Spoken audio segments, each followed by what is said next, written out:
I wanted to see what the impact of a fast food diet would be if you ate, a very heavy fast food diet. And so over the course of making Supersize Me, I ate nothing but He McDonald's. challenged fast food, reshaped documentaries, and fearlessly faced public criticism. But behind the lens, Morgan Spurlock's life was far more complex and tragic than anyone realized. Today, we'll uncover the truth that his ex-wife has finally admitted, something we all suspected. Morgan Valentine Spurlock. Morgan Spurlock was more than just the man who exposed the dangers of fast food. He was a filmmaker, unafraid to challenge societal norms. But beneath the surface of his public success, his personal life was a whirlwind of failed marriages, addiction, and deeply buried childhood trauma. What led to his ultimate downfall? Morgan Valentine Spurlock was an American documentary filmmaker, writer, and television producer whose groundbreaking work reshaped how we view important social and cultural issues. Over his career, Spurlock directed 23 films and produced nearly 70, crafting a legacy defined by sharp commentary, bold experimentation, and a fearless approach to storytelling. His most well-known film, Supersize Me from 2004, brought him international fame and earned him an Academy Award nomination for Best Documentary Feature. I think ultimately it comes down to where you are as an artist. However, his career didn't stop there.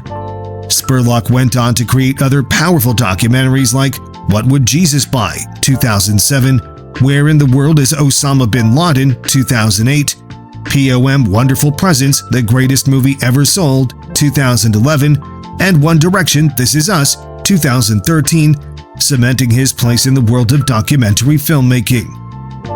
But there's more to Spurlock's story than just his career achievements. His life, especially behind the camera, was a complex journey filled with personal struggles, childhood trauma, and a dramatic fall from public grace. Early life and inspiration. Born on November 7, 1970 in Parkersburg, West Virginia, Morgan Spurlock was raised in the small town of Beckley, West Virginia. His upbringing was grounded in small-town values. His parents, Ben and Phyllis Spurlock, played integral roles in his life. His father, Ben, owned an auto repair shop, while his mother, Phyllis, worked as an English teacher and guidance counselor. This modest upbringing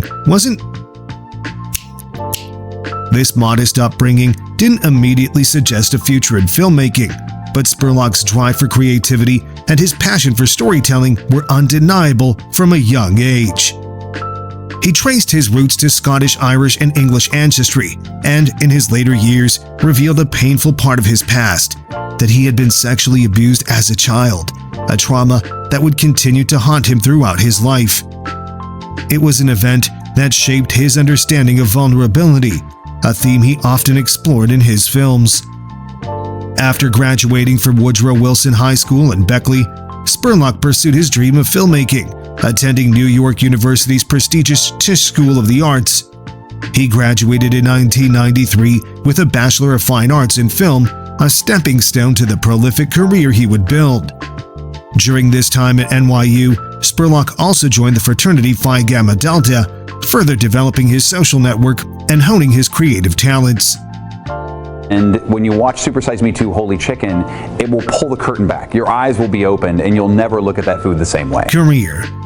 Over the following decade, he was a playwright, with his show The Phoenix taking awards at the New York International Fringe Festival and the Route 66 American Playwriting Competition, and an MTV host.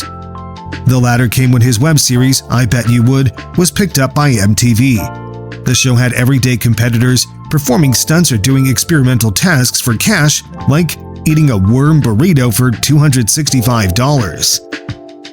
Spurlock became comfortable in front of a camera and in 2004 turned up at the Sundance Film Festival with Supersize Me, a docudrama sensation that won him the Grand Jury Prize for directing and a subsequent Academy Award nomination. The film altered how Americans perceived fast food and brought about changes as to how it was served at McDonald's restaurants nationwide. Also in 2004, Spurlock co-founded the production studio Warrior Poets, which would be the production studio for the films he directed and produced for the rest of his career. The list of documentary films that inspired Spurlock includes Brother's Keeper, Hoop Dreams, The Thin Blue Line, Roger and Me, Harlan County, USA, and The Last Waltz. He considered Brother's Keeper the greatest documentary of all time. What would happen if I ate nothing but McDonald's for 30 days? Super Size Me. Morgan shot to fame 20 years ago for his breakthrough documentary, Super Size Me, which premiered at the Sundance Film Festival.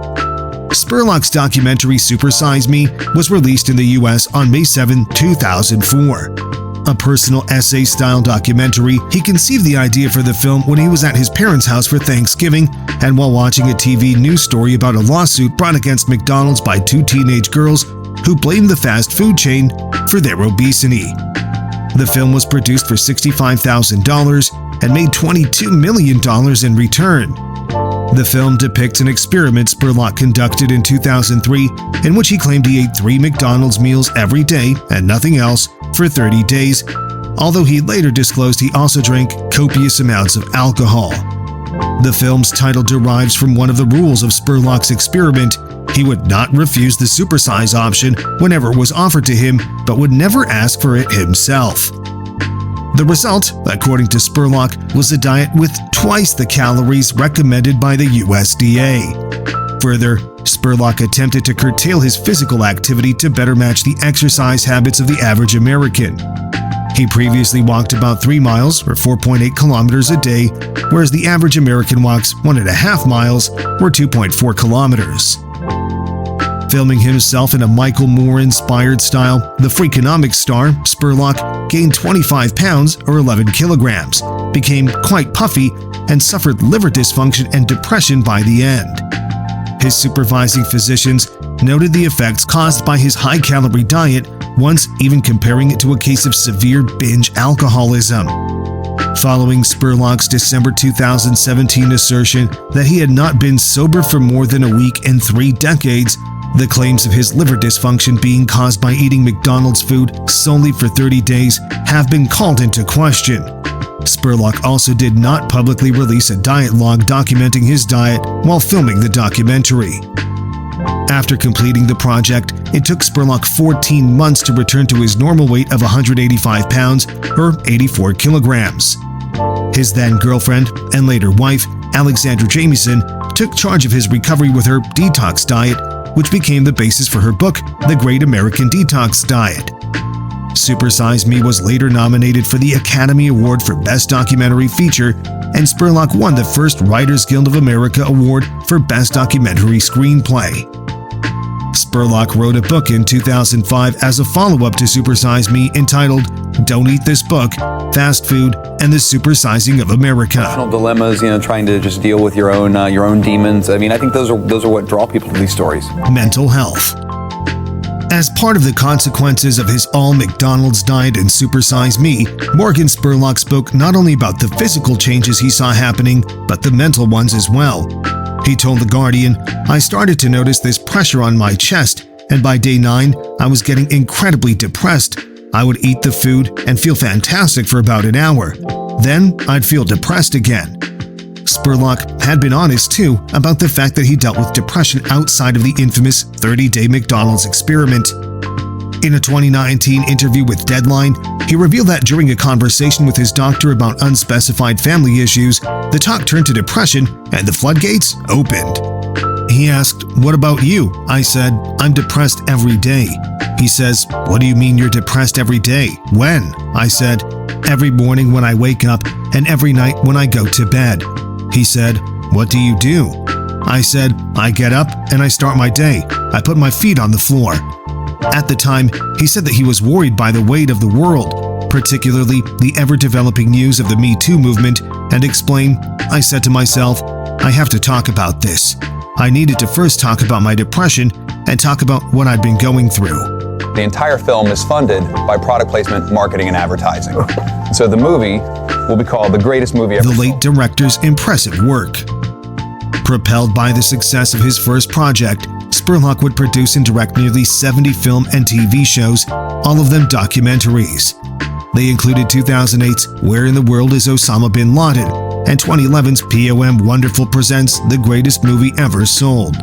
He also created the reality television series 30 Days in 2005 and helped Hulu dive into original programming with the platform's first series, A Day in the Life. I mean, listen, I'm a huge believer in supporting my peers and people who make movies that I love and believe in, and I feel 30 Days. In each episode, a person, sometimes Spurlock himself, or a group of people, spend 30 days immersing themselves in a mode of life markedly different from their norm, being in prison, a devout Christian living in a Muslim family, a homophobe staying with a homosexual person, etc., while Spurlock discusses the relevant social issues involved. The series ran on FX between 2005 and 2008. In the second season finale, Spurlock spent 25 days locked in a Henrico County, Virginia, a county outside of Richmond, jail to experience life as an inmate. The third season of 30 Days premiered on June 3, 2008. The first episode of the third season, titled Working in a Coal Mine, was filmed in Bolt, West Virginia, which is located roughly 18 miles or 29 kilometers from the city of Beckley, West Virginia, where Spurlock was raised before leaving for New York. In 2008, he signed a deal with Fox Television Studios. The show that I came up with a show called I Bet You Will, where we'd go out on the street and we'd bet. I Bet You Will. Spurlock also created I Bet You Will for MTV. I Bet You Will began as a popular internet webcast of 5-minute episodes featuring ordinary people doing stunts in exchange for money. Examples of the scenarios which transpired including eating a full jar of mayonnaise for $235, eating a worm burrito for $265, and taking shots of corn oil, Pepto-Bismol, lemon juice, hot sauce, cold chicken broth, and cod liver oil, $450 for all 9 shots. MTV later bought the show and aired it, which Spurlock hosted. More rats in this theater than there are people. Subsequent films. Spurlock's second feature documentary, Where in the World is Osama bin Laden, premiered at the Sundance Film Festival in January 2008. In the film and during interviews, Spurlock explored the fight against terrorism and views the argument from both sides, in which he tries to find Osama bin Laden. Spurlock directed The Simpsons' 20th anniversary special in 3D, On Ice. Freakonomics is an adaptation of the book of the same name by Stephen D. Levitt and Stephen J. Dubner, which premiered at the Tribeca Film Festival in April 2010 and had a theatrical release later that year. Spurlock was at the helm of this project alongside 5 directors: Heidi Ewing, Rachel Grady, Alex Gibney, Seth Gordon, and Eugene Jarecki. Spurlock's segment dealt with people with unusual names. The 1-hour documentary, Committed, the Toronto Film Festival, premiered on AMC on October 12, 2010. The game now is how cheap can you make that movie and how much profit can you... The Greatest Movie Ever Sold is a 2011 documentary film about product placement, marketing, and advertising, which was reportedly financed through product placement. The Greatest Movie Ever Sold premiered at the Sundance Film Festival in January 2011. In the United States, the film had a limited release, opening on April 22, 2011 in New York City, Los Angeles, San Francisco, Chicago, Washington, D.C., Boston, Philadelphia, San Diego, Phoenix, and Austin, Texas. 6 days later, the film opened the 2011 Hot Docs Canadian International Documentary Festival. In mid-2010, Spurlock worked with Buffy the Vampire Slayer creator Joss Whedon, Ain't It Cool News founder Harry Knowles, and comic book creator Stan Lee to create the documentary Comic-Con Episode 4, A Fan's Hope, to cover the stories of convention fans. Whedon, Lee, and Knowles served as executive producers. Legendary Pictures' Thomas Tull, who independently financed the documentary, told Variety, "We look forward to capturing the spirit, energy, and people that Comic-Con has infused into legions of fans, bringing these audiences and projects out of the halls and onto a world stage." What do you think makes a man? I wish I had your manly voice. Oh, come on, Jason. No, you just... Spurlock's documentary Mansome was announced on March 8, 2012 as a spotlight selection for the Tribeca Film Festival. The film takes a comedic look at male identity as defined through men's grooming habits, featuring celebrity and expert commentary. Spurlock hosted and produced the CNN series Morgan Spurlock Inside Man, which aired from June 2013 to August 2016. Spurlock helped distribute A Brony Tale, a documentary directed by Brent Hodge on the Brony phenomenon and on the musician and voice acting career of Ashley Ball. The film was selected for theatrical distribution under the label Morgan Spurlock Presents. The film was released in theaters on July 8, 2014. Spurlock teamed up with Hodge Films again on the 2015 web series Consider the Source in association with Disney's Maker Studios. While attending a screening of the movie Catfish, Spurlock approached the film's producers afterwards and called Catfish the best fake documentary he had ever seen. His documentaries often blended humor with serious themes, exploring consumerism, advertising, masculinity, and terrorism. However, in 2013, he diverged from his usual style and directed the 2013 music documentary One Direction, This Is Us. Simon Cowell on a talent show, but each one of those kids has talent in their... Spurlock fearlessly challenged modern conventions, utilizing humor and wit to shed light on societal issues, his family said per Deadline. His films inspired critical thinking and encouraged viewers to question the status quo. Over 13 years, through his production company Warrior Poets, Spurlock found additional success producing and directing nearly 70 documentary films and television series. Sexual misconduct keep piling up in Hollywood. Carter Evans is following this. Sexual misconduct and resignation. The Me Too movement gained serious traction in 2017, and that's also the year that Morgan Spurlock made a statement of his own. In December 2017, Spurlock wrote a blog post admitting to what he described as a history of sexual misconduct. In a twit-longer post, he wrote, "When I was in college, a girl who I hooked up with on a one-night stand accused me of rape. Not outright. There were no charges or investigations, but she wrote about the instance in a short story writing class and called me by name," he wrote. "This wasn't how I remembered it at all. She believed she was raped. That's why I'm part of the problem." Spurlock said both he and the woman had been heavily drinking the night of the incident and that during sex she had begun crying and they had stopped. He clarified that wasn't how he remembered it at all, and then he went on to talk about paying a former employee to settle a sexual harassment accusation brought by his assistant at his production company Warrior Poets for verbal harassment, including yelling for her as hot pants or sex pants from across the office. "I paid for her silence and cooperation," he wrote. Spurlock talked about his chronic infidelity as well, writing, "I am part of the problem. I am part of the problem," he wrote again. "We all are, but I'm also part of the solution. I will do better. I will be better. I believe we all can." 2 years later, he sat down for a painfully honest conversation with Deadline and said that the backlash was swift and harsh, even though he had thought he was doing the right thing by adding his voice to the cause and calling on everyone to do better. He found himself canceled by the media, fans, and colleagues alike. "I felt like I needed to share something in the midst of this conversation that just seemed to dominate that moment in time," he said. "I regret a lot of the things about it. I regret the impact it had on my family. I regret the impact it had on my friendships. Within a week, everything was done." You know how many people watch these TED Talks? It's a lot. The tragedy of Super Size Me director Morgan Spurlock explained.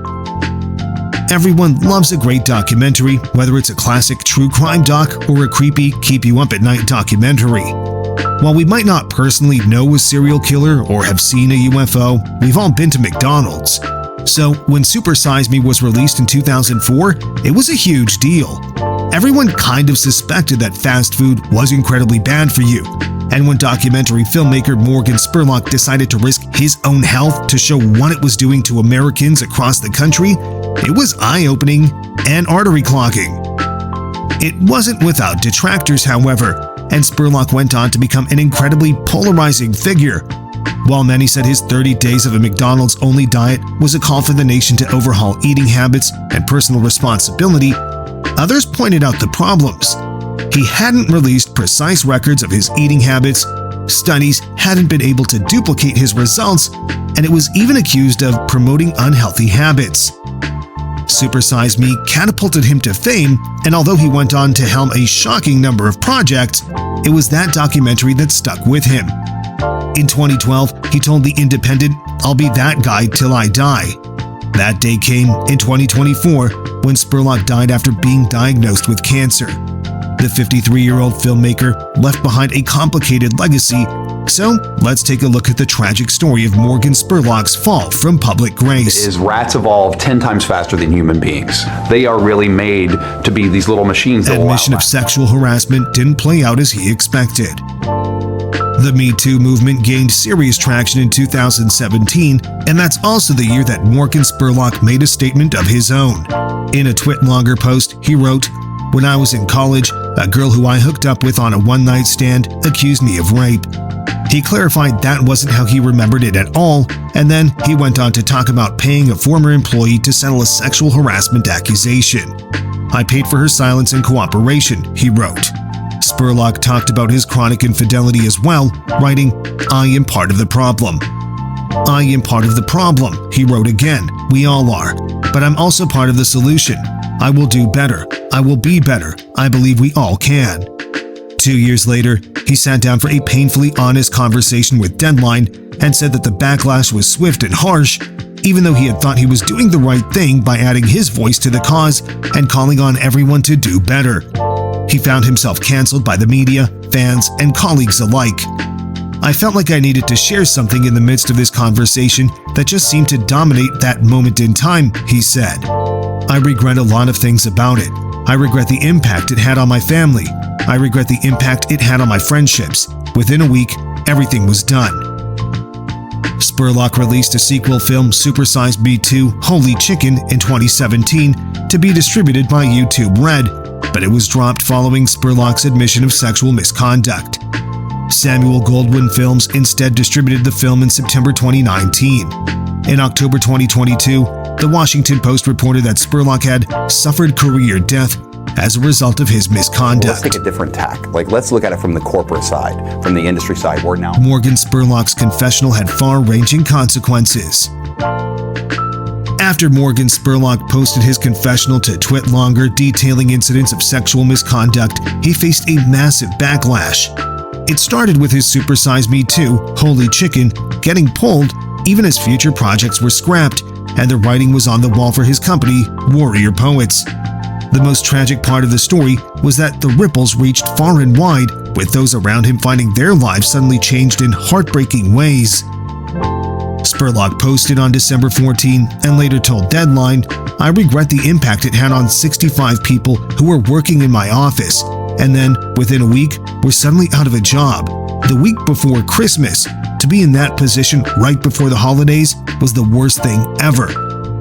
Also caught in the blast zone of Spurlock's career were poultry farmers who had been working on his Supersize Me 2 Holy Chicken project. He explained that everything around the film had fallen apart after his confession, and that included the livelihoods of some of the farmers who'd appeared in the film. He named 2 in particular who had been blacklisted by the poultry industry for speaking out against abuses, only to find that everything had fallen apart.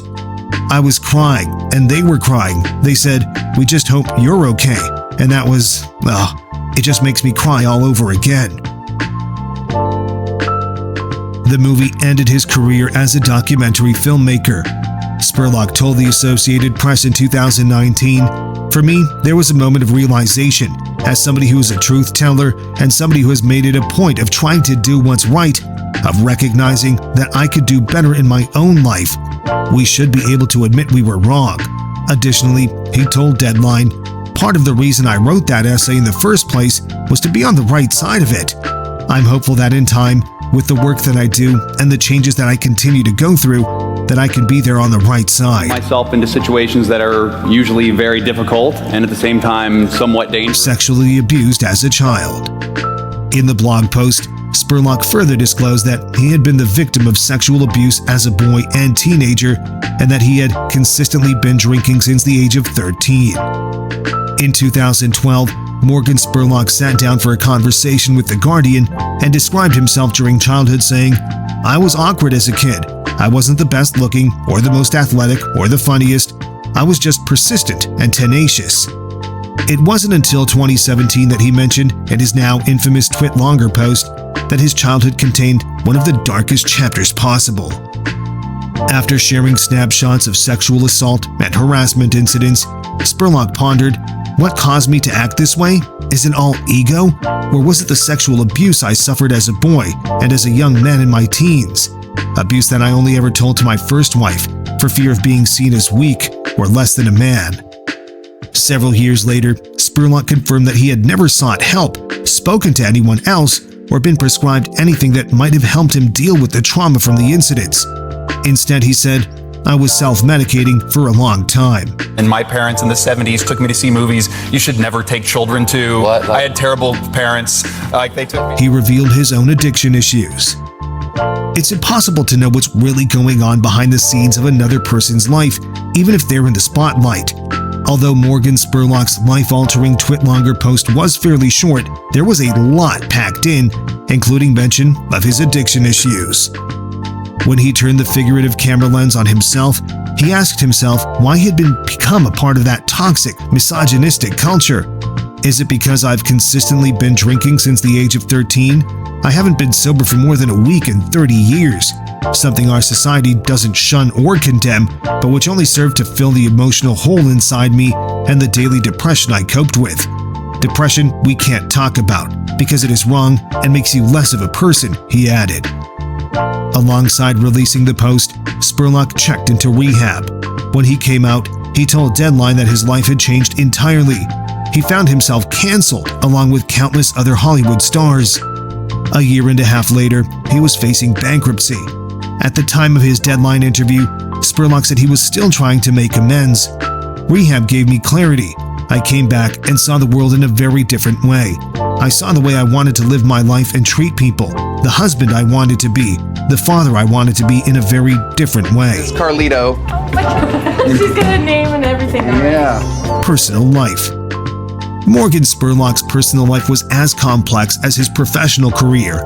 Throughout his life, Spurlock was married 3 times to Priscilla Sommer, Alexandra Jameson, and Sarah Bernstein, all of which ended in divorce.